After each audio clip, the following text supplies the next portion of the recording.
Provincial Council grills officials over land certificates. Mineral management. U.S. President Trump formally notifies Congress of renewed Iran conflict.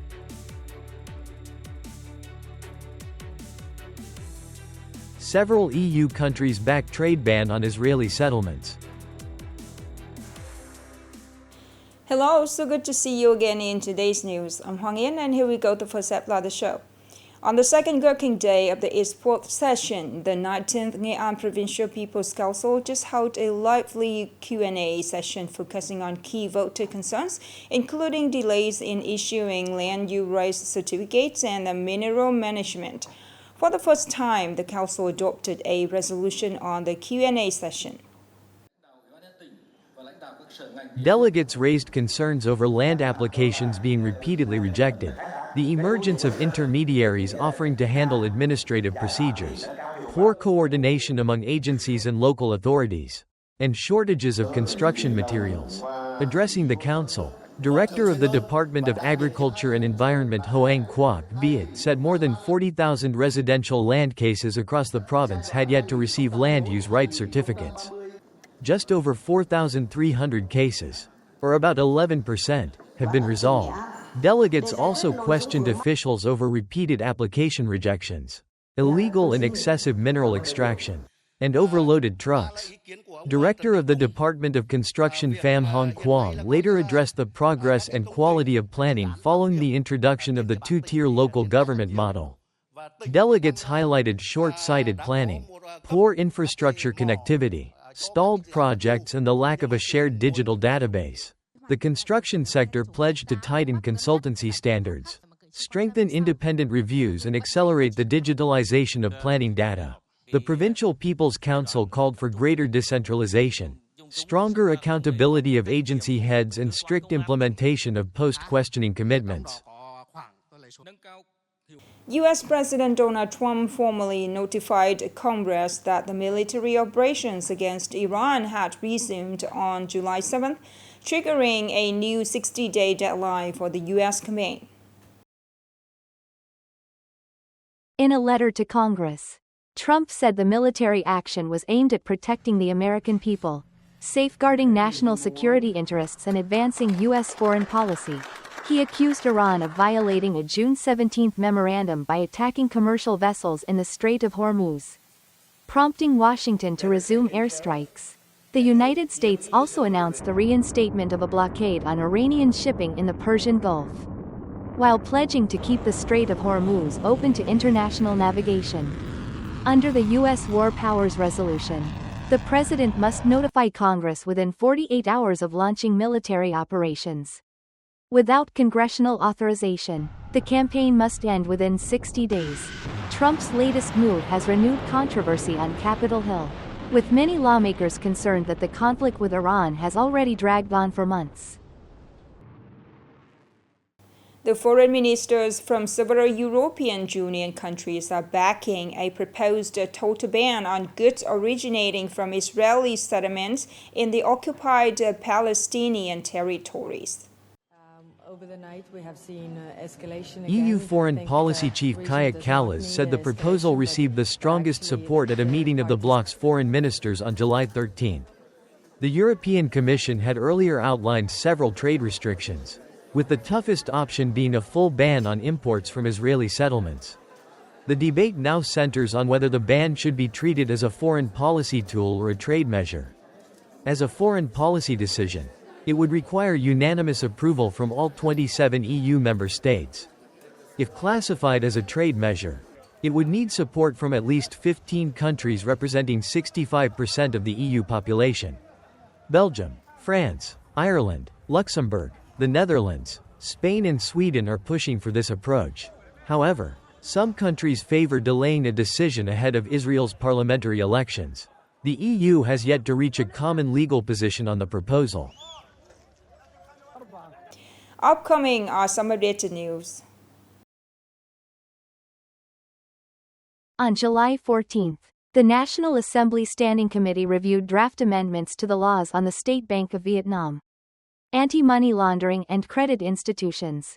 Regarding the anti-money laundering law, The reviewing body called for a clearer definition of crypto asset services and the scope of services subject to reporting requirements. It also urged a review of ministries' and agencies' responsibilities to avoid overlaps or gaps, particularly between the government inspectorate and ministries with specialized inspection bodies. The committee also sought clarification on coordination among the Ministry of Finance, the State Bank of Vietnam and the Ministry of Public Security in supervising anti-money laundering activities involving crypto assets.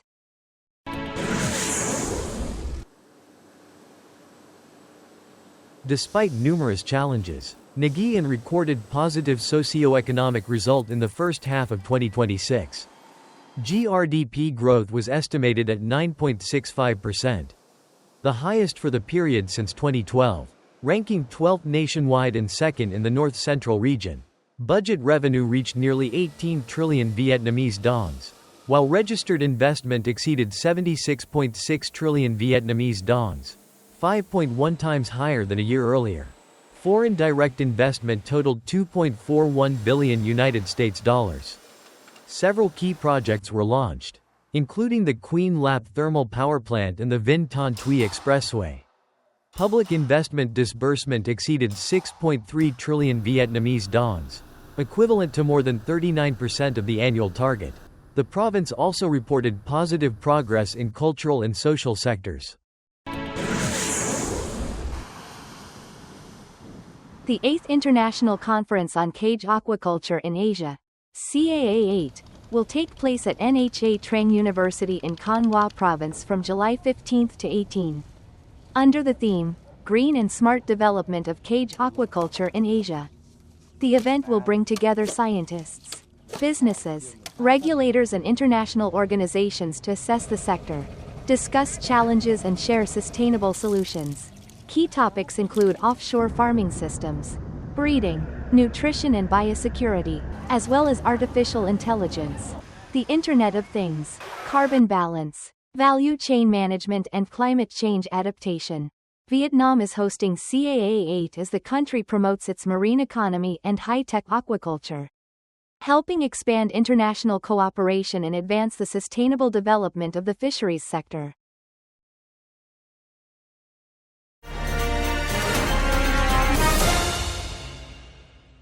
The Tanvu Tunnel completion project on the Dinh Tô Bai Vọt Expressway is expected to be largely completed in 2026 and become operational in June 2027.